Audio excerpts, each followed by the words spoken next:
शुभ प्रभात बच्चों। मैं संजीत पांडे, प्रवक्ता divine public school Mohanapur Gorakhpur, एक बार पुनः अपने इस वीडियो पाठशाला में आप लोगों का बहुत बहुत स्वागत करता हूँ। बच्चों, आज हम कक्षा 11वीं विषय हिंदी आरोह भाग 1 में संकलित गद्य खंड के प्रथम अध्याय मुंशी प्रेमचंद द्वारा रचित नमक का दरोगा कहानी का चतुर्थ व्याख्यान अर्थात 4th व्याख्यान पढ़ेंगे और ये लास्ट व्याख्यान होगा इस चैप्टर का। आइए देखते हैं।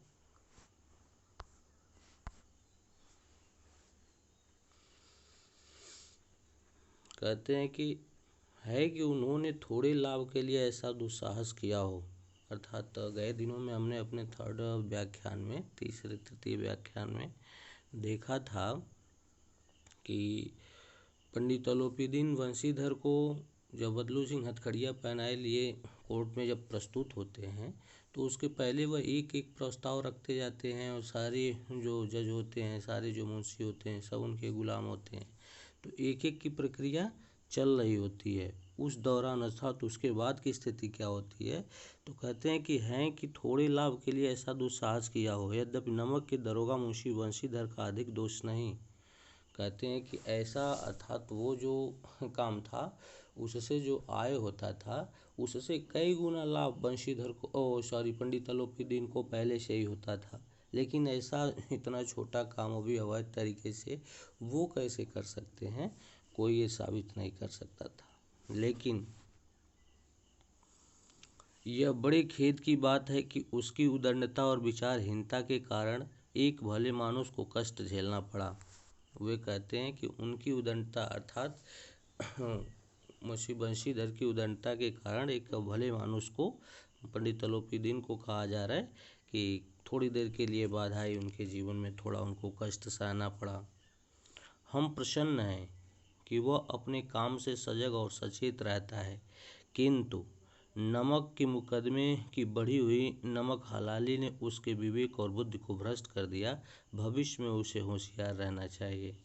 कहते हैं किंतु नमक के मुकदमे से बढ़ी हुई नमक हलाली ने अर्थात जो उससे ऊपरी आय होती है, सारा केस वंशी जज जो लोग वंशीधर की तरफ लड़ देते हैं और एकदम कोरे कागज़ की तरह पंडित अलोपीदीन को प्रस्तुत किया जाता है और जो पुलिस विभाग चंद पैसे लेता है अर्थात जो उसमें दलालियाँ करता है, उसकी निर्भरता को वो प्रस्तुत करते हैं। भविष्य में उसे होशियार रहना चाहिए। कहते हैं भविष्य में ऐसा नहीं करना चाहिए। वकीलों ने यह फैसला सुना और उछल पड़े और जैसे वकीलों ने सारे फैसले को अपने बस में आते देखा वह उछल पड़े। पंडित अलोपीदीन मुस्कुराते हुए बाहर निकले। वो कहते हैं कि पंडित अलोपीदीन मुस्कुराते हुए अर्थात अब तक जो उनकी स्थिति थी कि किसी से आंखें नहीं मिला पा रहे थे, अब वो कोर्ट से मुस्कुराते हुए बाहर निकलते हैं। स्वजन बांधवों ने रुपयों की लूट की अर्थात जो उनके अपने थे और जो अपने चाहने वाले थे, एक दूसरे में रुपए पैसे बांटे गए। उदारता का सागर उमड़ पड़ा। जो उनका दयालुता भाव था लोगों के प्रति वो और बढ़ गया। उसकी लहरों ने अदालत की नींव तक हिला दी और जो रुपए पैसे की शक्ति होती है वो अदालत की नींव तक को हिला के रख दी।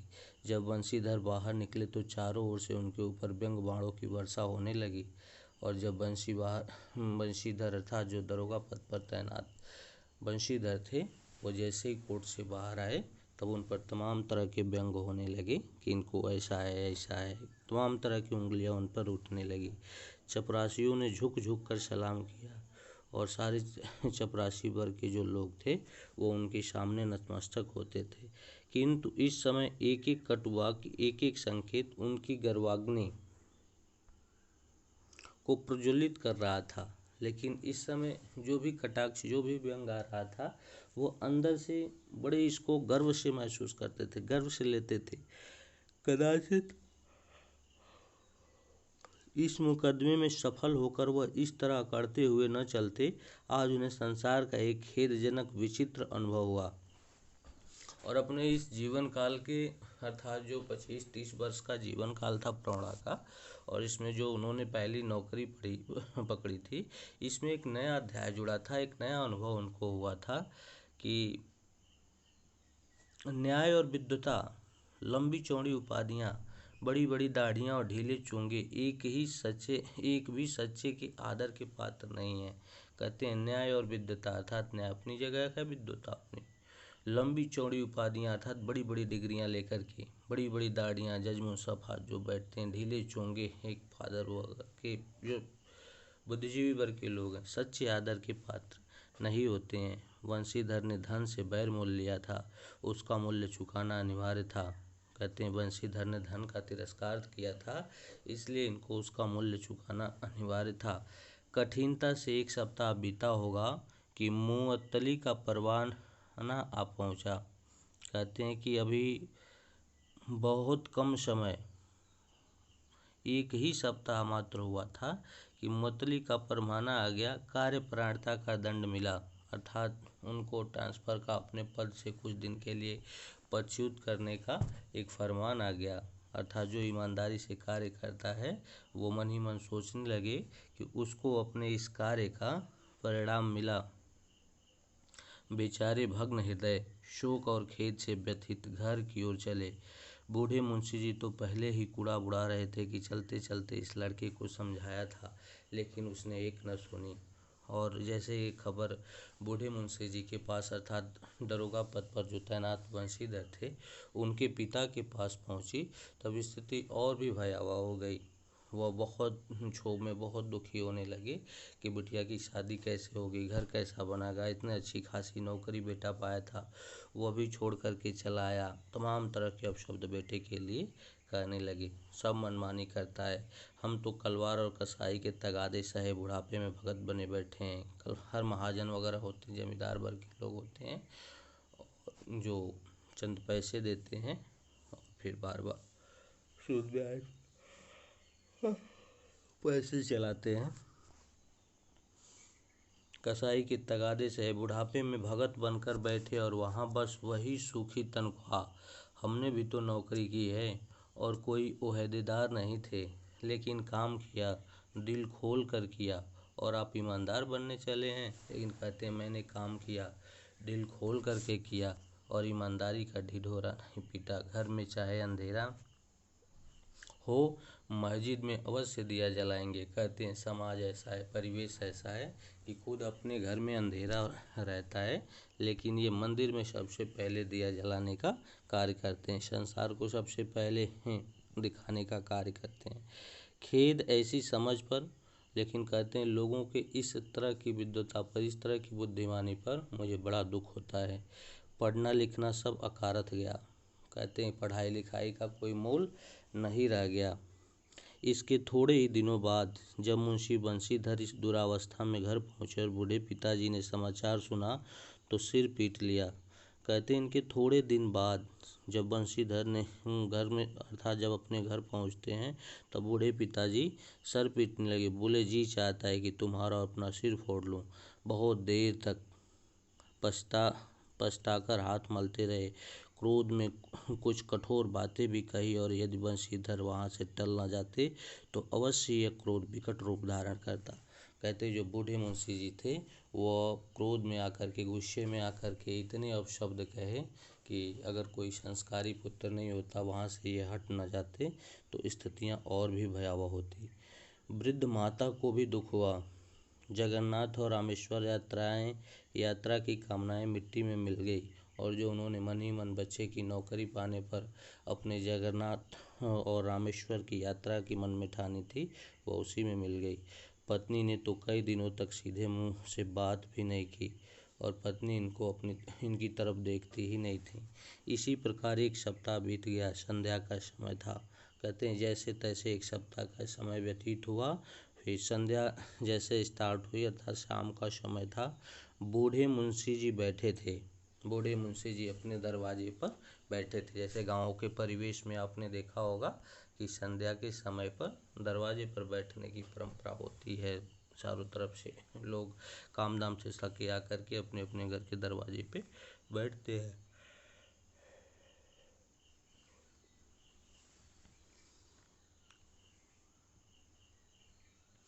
कि संध्या के समय बूढ़े मुंशी जी राम नाम की माला जप रहे थे। इसी समय उनके द्वार पर सजा हुआ रथ आकर रुका और कहते हैं कि तब तक एक पूरी तरह से सजीला पछाई जात के बैल, जो देखने में बहुत ही सुंदर, उनके हाथों में सींगों में विशेष तरह की मोतियाँ जड़ी हुई थीं, ऊपर विशेष तरह का वस्त्र डाला गया था, चांदी के कुछ विशेष बहुत ही शौकीन अपने पैरों में बैलों को पहनाया गया था, बहुत ही सुंदर देखने में प्रतीत हो रहे थे। द्वार पर सजा हुआ रथ आकर रुका।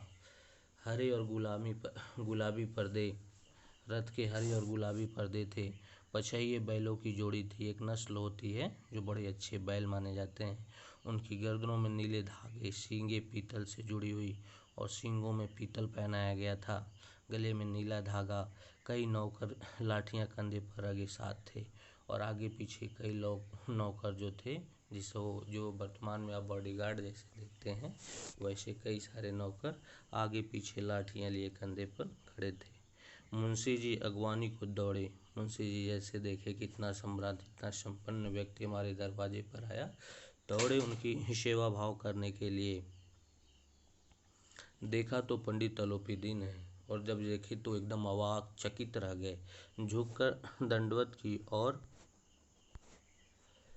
लप्पो चप्पो की बातें करने लगे। हमारा भाग्य उदय हुआ जो आपके चरण इस द्वार पर पड़े। और वो उनको अपनी तरफ आकर्षित करने के लिए ऐसे मन लुभावन बातें करने लगे। बार बार उनको लप्पो चप्पो की बातें करने लगे। हमारा भाग्य उदय हुआ, कहते हैं कि हमारा भाग्य उदय हुआ कि आप हमारे दरवाजे पर आए, जो आपके चरण इस दरबार पर पड़े।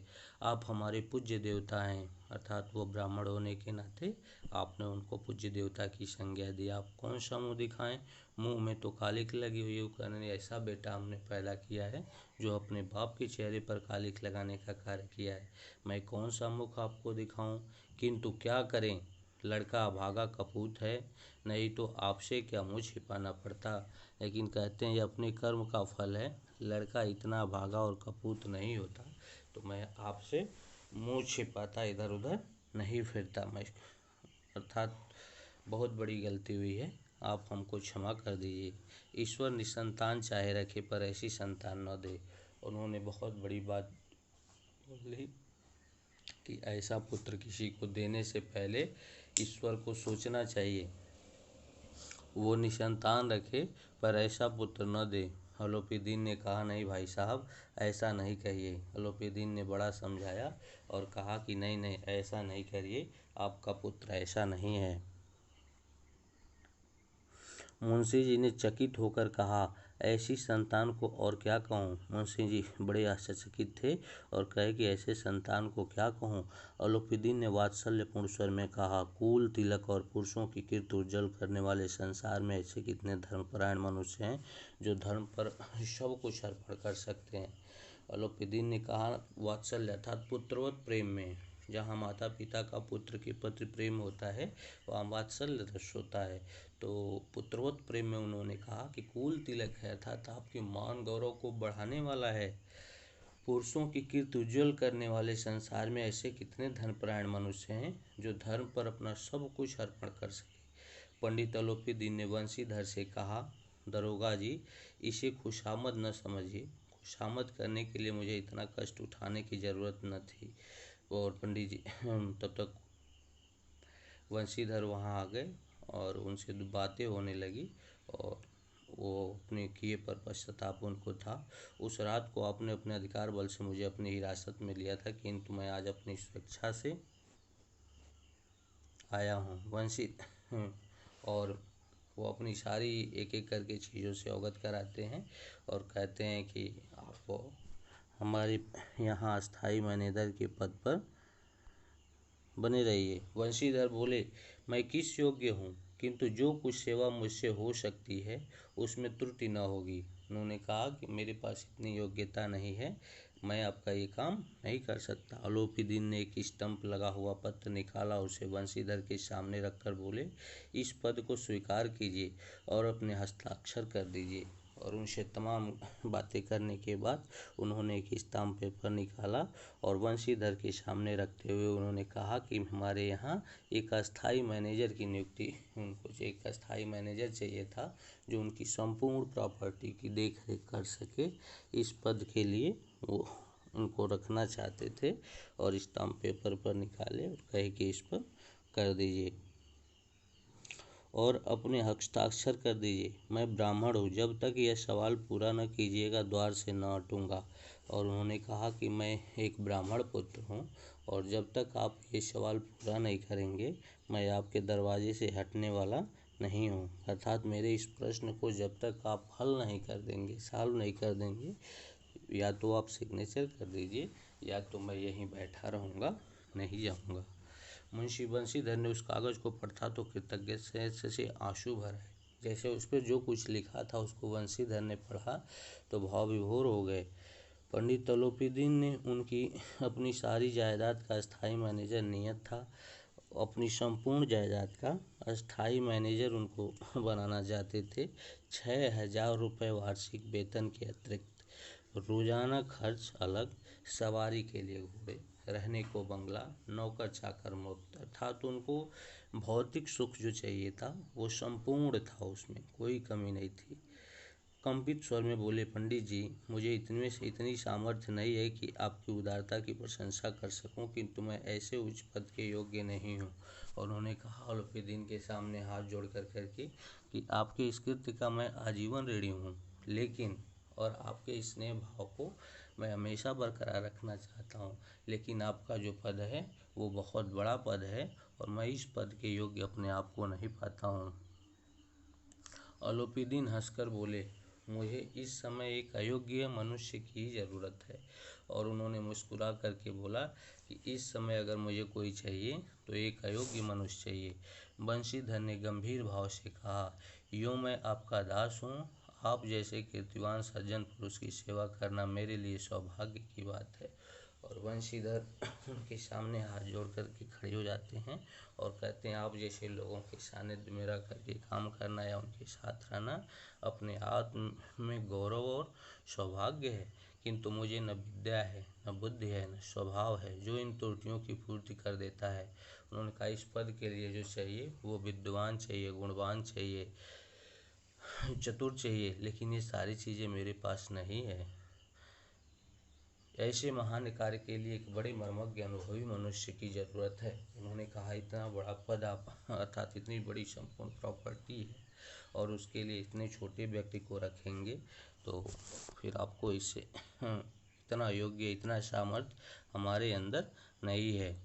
अलोपीदीन ने कमल दानों से कलम निकाली और उसे बंशीधर के हाथ में देकर बोले, न मुझे विद्वता चाहे, न अनुभव की, न मर्मज्ञता की, न कार्य कुशलता की।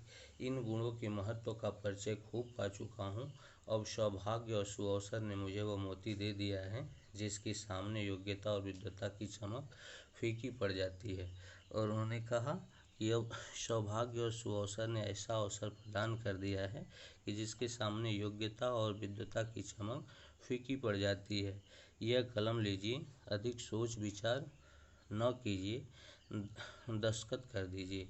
और उन्होंने अपने कलमदान से, अर्थात जहाँ ढेर सारी पेन वगैरह रखे थे उसमें से उन्होंने पेन निकालता और अपनी सारी बातें उनसे करते हुए कि हम जिस पद के लिए आपको चुने हुए हैं उसमें जितनी योग्यता चाहिए वो आप में परिपूर्ण है, बस दत्त का अर्थात अपने सिग्नेचर कर दीजिए।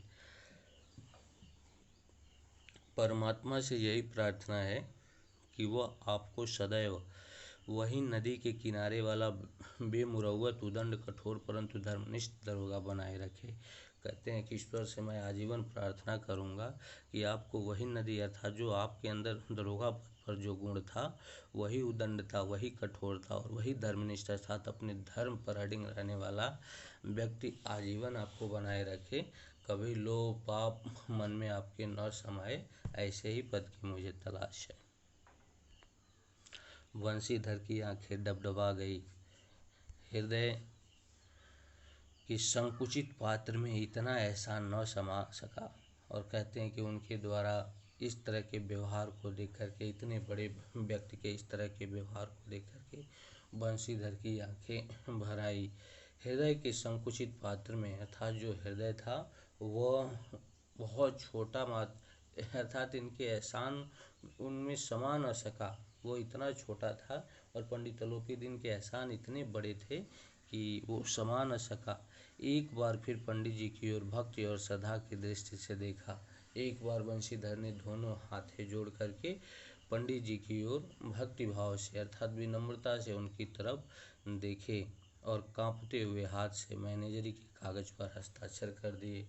और इनकी हिम्मत, अर्थात विश्वास अंदर पैदा करते हुए कि इतने बड़े पद के योग्य हम हैं भी या नहीं, और तमाम तरह की बातें सोचते हुए मन ही मन में वो इस पर अपना हस्ताक्षर करते हैं। अलोपीदीन ने प्रफुल्लित होकर उन्हें गले लगा लिया और पंडित अलोपीदीन इससे बड़ा प्रशंसित होते हैं और उनको गले लगा लेते हैं। और गले लगा करके बड़े श्रद्धापूर्वक दोनों लोग वापस अपने अपने नियत स्थान को चले जाते हैं। फिर ये जा करके अपनी संपूर्ण प्रॉपर्टी संभाल लेते हैं। धन्यवाद बच्चों। आज हम इस अध्याय को, इस चैप्टर को का एंड हो गया, ख़त्म हो गया। किसी तरह की कोई असुविधा आपको होती है या किसी तरह की कोई दिक्कत, आपको कोई चीज़ न समझ में आई हो, कोई वर्ड या शब्द, कोई ऐसा शब्द हो जो आपकी समझ से परे हो, तो आप बेहिचक पूछ सकते हैं। और मैं फिर अगली कक्षा में आपको इसका PDF के रूप में मैं क्वेश्चन आंसर उपलब्ध कराऊंगा प्रश्न उत्तर के साथ। फिर मैं मिलूँगा, तब तक के लिए धन्यवाद।